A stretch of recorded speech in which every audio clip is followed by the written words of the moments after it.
Lucy Letby, corrected version. Lucy Letby was born on January 4, 1990, in Hereford, England, the only child of John and Susan Letby. Her early life was defined by stability, predictability, and a profound sense of being cherished. Her parents doted on her, their bond unusually close, almost intense. Friends and family would later describe the Letbys as a family who found their whole world within the walls of their modest, well-kept home. Lucy's childhood passed without incident. There were no signs of darkness, no early troubles that might have hinted at the horrors that would one day unfold. At school, she was quiet, hardworking, and polite. Teachers noted her reliability, but never described her as particularly outstanding or popular. She was not the star of the show. She was the dependable background character, present, helpful, unremarkable in the way that society prizes when looking for caregivers. From a young age, Lucy expressed an interest in nursing. It was a profession that fit the image others had of her: gentle, selfless, nurturing. After completing her schooling at Hereford's Sixth Form College, she enrolled in the nursing program at the University of Chester, focusing on neonatal care, the most delicate form of nursing, where lives hung by a thread and compassion was as important as skill. In 2011, Lucy graduated and began her career at the Countess of Chester Hospital, joining the neonatal unit. Her early years as a nurse were filled with praise. Supervisors saw her as dependable. Parents found her kind and attentive. Colleagues noticed her willingness to work overtime, to take the difficult shifts that others shied away from. She seemed to live for the job, immersing herself in its routines, its dramas, its small triumphs and tragedies. But beneath the surface, something darker was growing. Between June 2015 and June 2016, an unsettling pattern began to emerge at the Countess of Chester Hospital. Babies who should have been improving were instead deteriorating, suddenly, catastrophically, and fatally.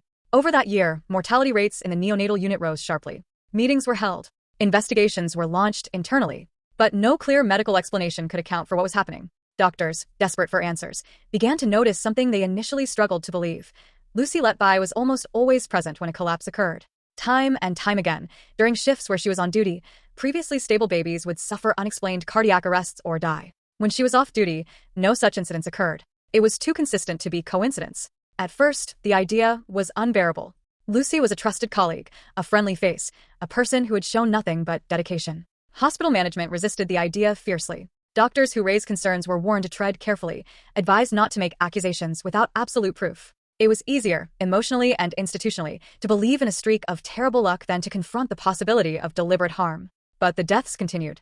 Babies who had been preparing for discharge died, without warning. Twins and triplets collapsed hours apart, under circumstances that defied medical explanation.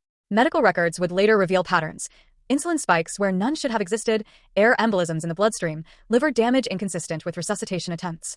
Subtle, silent methods requiring knowledge of neonatal vulnerabilities. Lucy's behavior during this time was, on the surface, impeccable. She was often seen comforting grieving parents, attending memorial services, writing sympathy cards. She presented herself as a victim of the tragedies, not their cause. Her social media posts reflected this image: cheerful pictures with friends, mentions of holidays and small joys, the everyday life of a young woman building her future. Yet when police finally searched her home, they found deeply disturbing evidence. Handwritten notes were discovered, in which Lucy seemed to confess and rationalize her actions. Phrases like, "I killed them on purpose because I'm not good enough. I am evil, I did this. I don't deserve to live," alternated with, "I haven't done anything wrong. They have no evidence because I haven't done anything." These fragmented sentences, scribbled across torn pieces of paper, offered a rare window into a fractured mind, a mind both aware of its guilt and desperate to deny it. After years of internal wrangling and reluctant investigation by the hospital, the police finally arrested Lucy Letby in July 2018. She was questioned extensively, but denied all allegations. Released on bail, she returned to a facade of normalcy.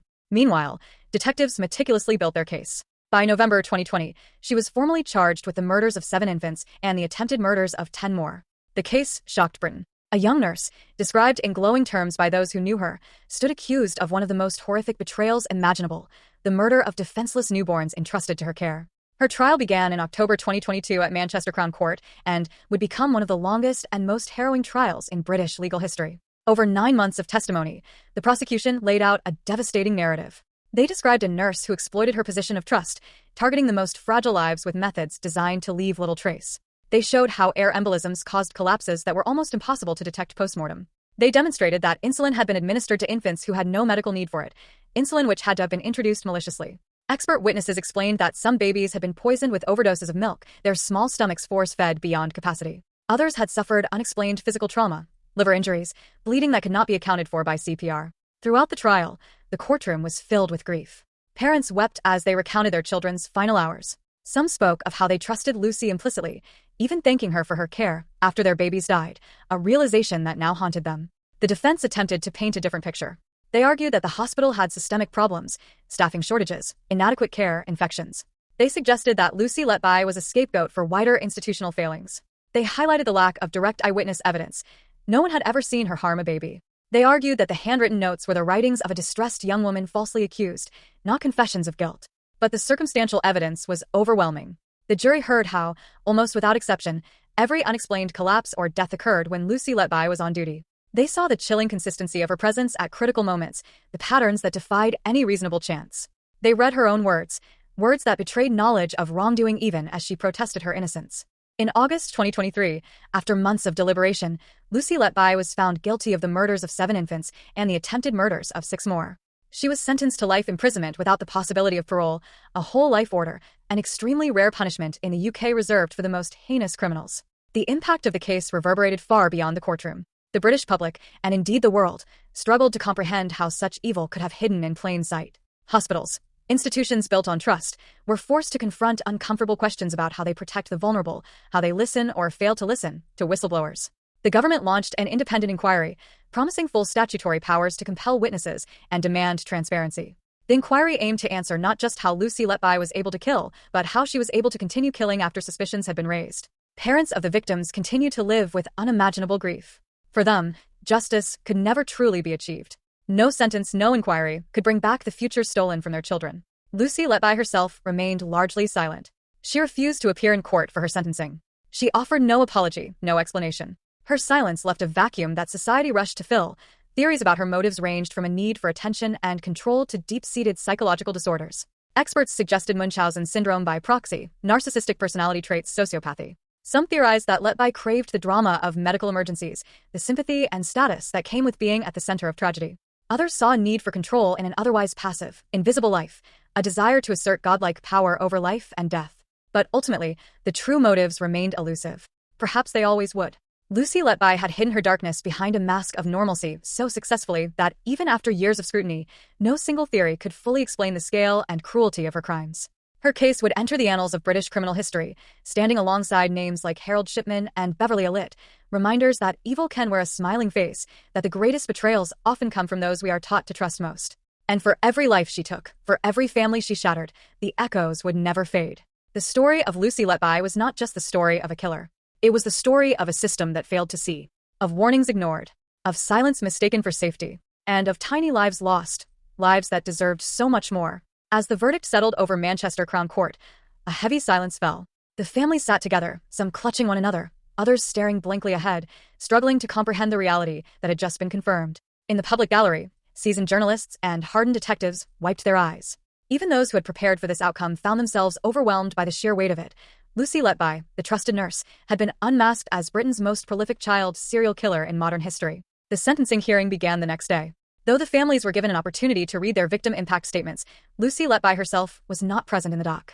She had refused to attend, avoiding the moment when the full magnitude of her crimes would be spoken aloud in front of her victims' families and the nation. One by one, parents stood and addressed the courtroom.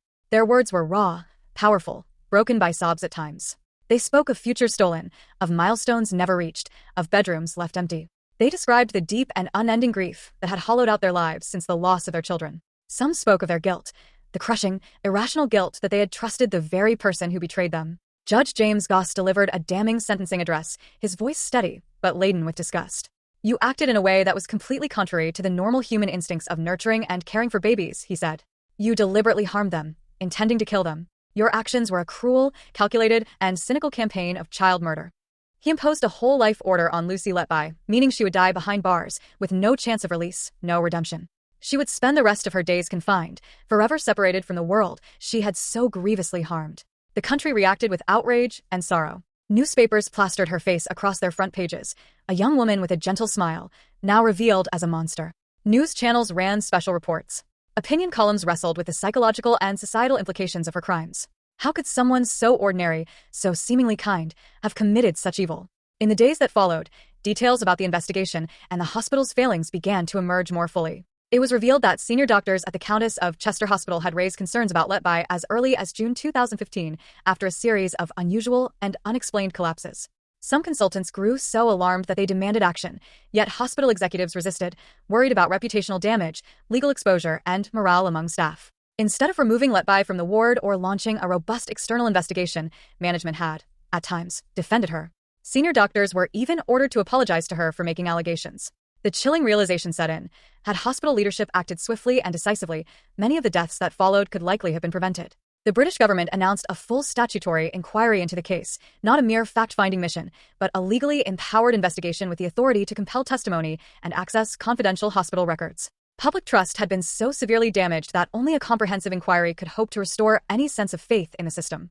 Parents of Letby's victims demanded, and were promised, answers. They wanted to know not only why she had killed, but why she had been allowed to continue killing for so long. Meanwhile, behind prison walls, Lucy Letby began her new life in isolation. Held under the highest security conditions, she was kept separate from other inmates for her own protection. Inmates convicted of harming children are typically among the most reviled within the prison hierarchy, and Letby, whose crimes were particularly monstrous, was at extreme risk of retaliation. Prison staff monitored her around the clock. Her cell was sparse, a steel-framed bed, a metal toilet, a tiny window set high into the wall. Books were allowed, but her movements were tightly controlled. The woman who had once cradled infants in her arms was now treated as a permanent danger to herself and others. Those who studied Letby's background searched for clues. Forensic psychologists, criminologists, and criminal profilers debated the origins of her evil. Some pointed to her upbringing, excessively sheltered, perhaps emotionally dependent on her parents to an unhealthy degree. Others noted her need for control, her desire to be at the center of attention, even if that attention came from orchestrating tragedy. There were no signs of childhood trauma, no history of abuse. Lucy Letby had been the product of love and privilege. Her crimes could not be easily blamed on environmental factors. This made her even more terrifying. The suggestion that monstrous evil can emerge without clear external cause, that it can lurk beneath the surface of banality. Inside her mind, experts theorized there might have been a potent cocktail: narcissism, a need for validation, a compulsion to create crisis and chaos, coupled with the cold detachment necessary to harm those she was supposed to protect. Some suggested elements of Munchausen syndrome by proxy, causing medical emergencies to gain attention and sympathy, though Letby's actions seemed to go even further into sadistic territory. The details of her attacks showed a chilling level of knowledge and precision. She knew how to induce air embolisms undetected. She understood that insulin poisoning would mimic natural hypoglycemia. She realized that overwhelming a baby's fragile system with fluids could cause irreversible damage without immediate suspicion. The acts were not impulsive or clumsy. They were careful, methodical, concealed beneath a veneer of professionalism. The public struggled to reconcile these revelations with the image of the smiling, caring nurse in photographs. How could someone who had written cheerful birthday cards, who had sent text messages filled with emojis and exclamation marks, harbor such deadly intent? Perhaps that was the most terrifying realization of all. Lucy Letby was not a monster who looked like a monster. She looked like any other young woman, invisible in her ordinariness, camouflaged by societal expectations of nurses as nurturers and protectors. In the months following her conviction, questions multiplied rather than diminished. Had she harmed even more children than those she was charged with? Were there earlier incidents that had gone undetected? Were other hospitals where she had trained unknowingly touched by her lethal hand? Police announced that their investigation remained open. They were reviewing the medical records of hundreds of babies who had passed through units where Letby had worked or trained. The true scale of her crimes might never be fully known. Families whose children had died or suffered unexplained collapses years earlier now lived with renewed fear and uncertainty. Some began pressing for their cases to be re-examined, desperate for answers, desperate for closure. The inquiry into the hospital's failings would take months, possibly years. Early indications, however, pointed to a culture of bureaucratic inertia and a prioritization of reputation over patient safety. A system that should have been ruthlessly vigilant in protecting the most vulnerable had instead turned defensive, cautious, slow to confront the horror blooming within its walls. Societal soul-searching followed. Trust in the NHS, one of Britain's most revered institutions, took a heavy blow.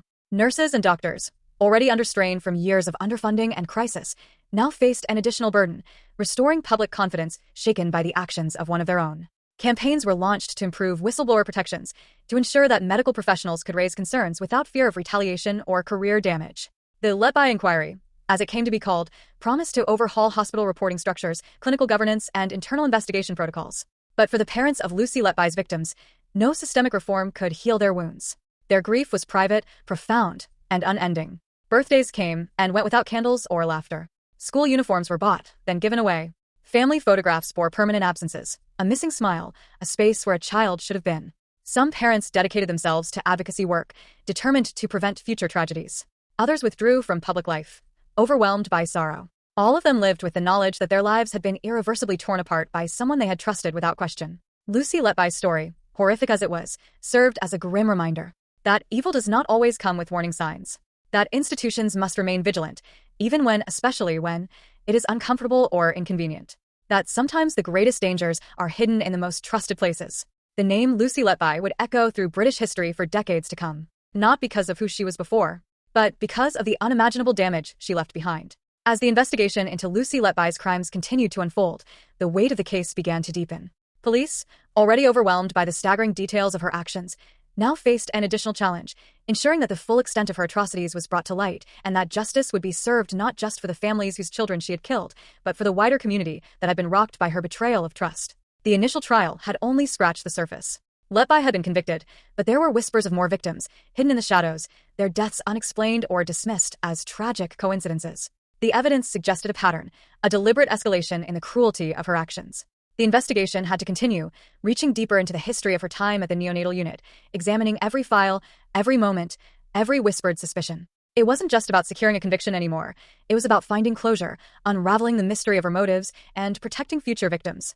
The police redoubled their efforts, re-examining old cases with a fresh perspective. Forensic experts, detectives, and medical professionals worked tirelessly to reconstruct the timeline of deaths, the anomalies that had been missed at the time.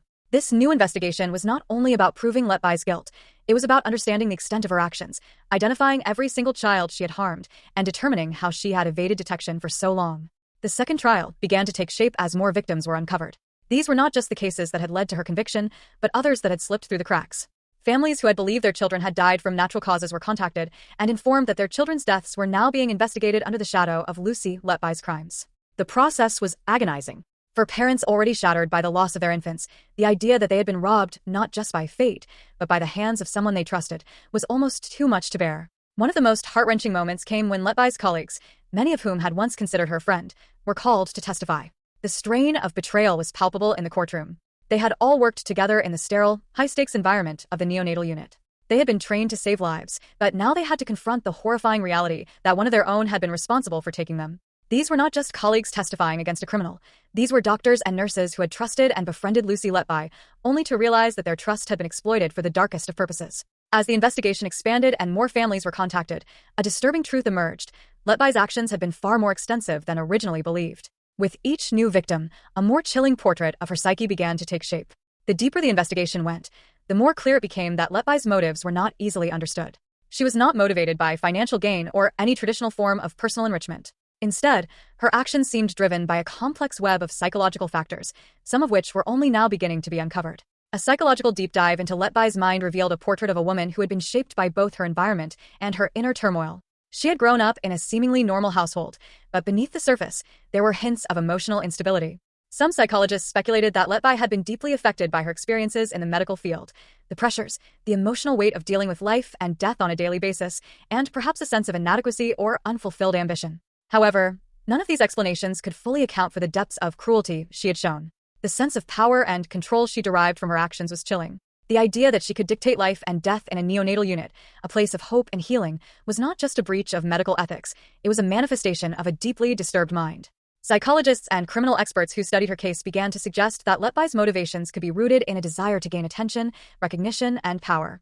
She had been an invisible figure in the hospital, overlooked by colleagues, seemingly quiet and unassuming. By committing these heinous acts, she had forced everyone to take notice of her. She had gained control over life and death in a way no one could ignore. Her need for attention, and perhaps a deeper need for validation, could have driven her to commit increasingly horrific acts, all in an attempt to satisfy a deep, unresolved need for significance. As the trial drew closer to its emotional conclusion, society began to grapple with the aftermath. The devastation of Letby's actions had left scars that would not easily heal. For the families whose children had died, the pain was indescribable. Their grief was compounded by the knowledge that their children had been murdered by a trusted medical professional. They had put their faith in the hands of a person who was meant to protect their most vulnerable loved ones, and now they were left with a hole in their hearts that would never be filled. The hospital, too, was left to pick up the pieces. The administration and staff who had failed to detect Letby's actions were left with their own deep sense of guilt. How had they missed the signs? How had they allowed such a breach of trust to occur? The institution, once a place of healing, was now tainted by its failure to protect its most vulnerable patients. The hospital had to undergo an extensive review of its policies and procedures, not just to identify where they had gone wrong, but to ensure that something like this would never happen again. They had to rebuild trust with the community, especially with the families who had been affected by Letby's crimes. Yet, despite the ongoing investigations and the growing emotional toll, there was a sense of hope on the horizon. The public, though shaken by the revelations, rallied around the survivors and the families of the victims.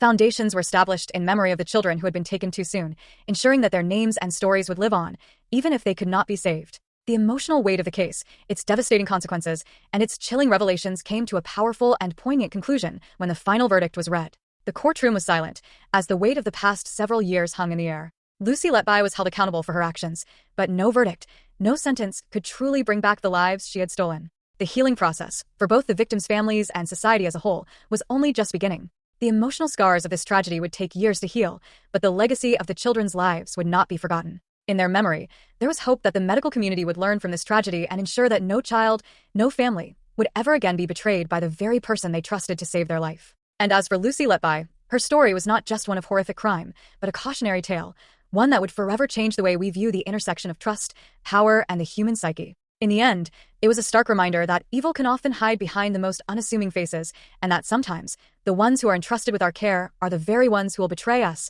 in the worst possible way. But for those who loved and lost the innocent children at Letby's hands, the real healing would come not from the courtrooms, but from remembering their children for who they were, not the victims of a murderer, but the beloved lives that were taken too soon. The finality of the case, though important, didn't erase the complexities that lingered in its wake. There was still much to reckon with as the wider society tried to come to terms with the incomprehensible acts of Lucy Letby. For those who had lost children, for the medical professionals who had worked alongside her, and for the families affected by her betrayal, the healing process was far from simple. In the months that followed, support networks began to take root. The families of Letby's victims found solidarity in each other, forming bonds that, while born out of tragedy, became a source of strength. Support groups for parents who had lost children to medical negligence or violence offered them a safe space to express their grief, anger, and sorrow. These groups provided emotional support, counseling, and resources to help parents navigate the overwhelming pain of losing a child, but the lingering question of why it had happened remained an open wound that would never fully close. The medical community, too, began to grapple with the profound impact of Letby's actions. The trust between patients and healthcare providers, once an almost sacred bond, had been shattered. The hospital where Letby had worked initiated sweeping reforms, but the damage to its reputation was immense. Some patients and families found it difficult to ever trust the healthcare system again, especially after learning that such a betrayal could occur in the very place where they expected to find safety and care. Medical institutions across the country reviewed their own practices, with many tightening protocols surrounding the monitoring of staff in vulnerable settings.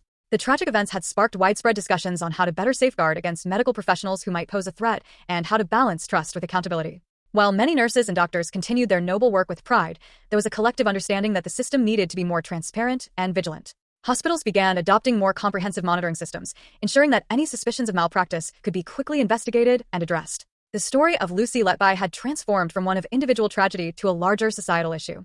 The entire healthcare system, already under pressure due to a growing demand for services, had to confront its own vulnerabilities. How could they prevent the unthinkable from happening again?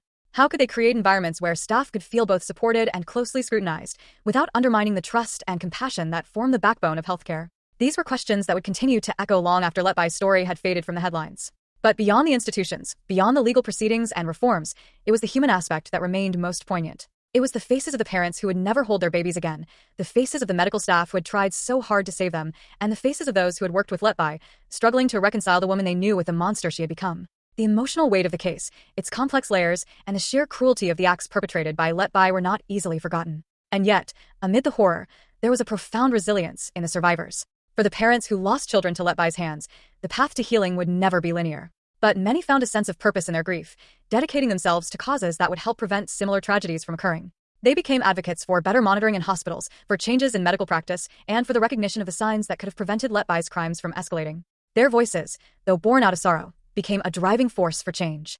Letby's legacy, much like the legacy of the children she took, was one of devastation and loss. But it also served as a catalyst for transformation. The case was a dark reminder that no matter how secure and trusted a system may seem, it is always vulnerable to exploitation. It forced the public to acknowledge uncomfortable truths about trust, power, and human nature. In the final moments of the case, as the last of the legal battles were resolved and the courtroom cleared, there was a sense that the story had come full circle.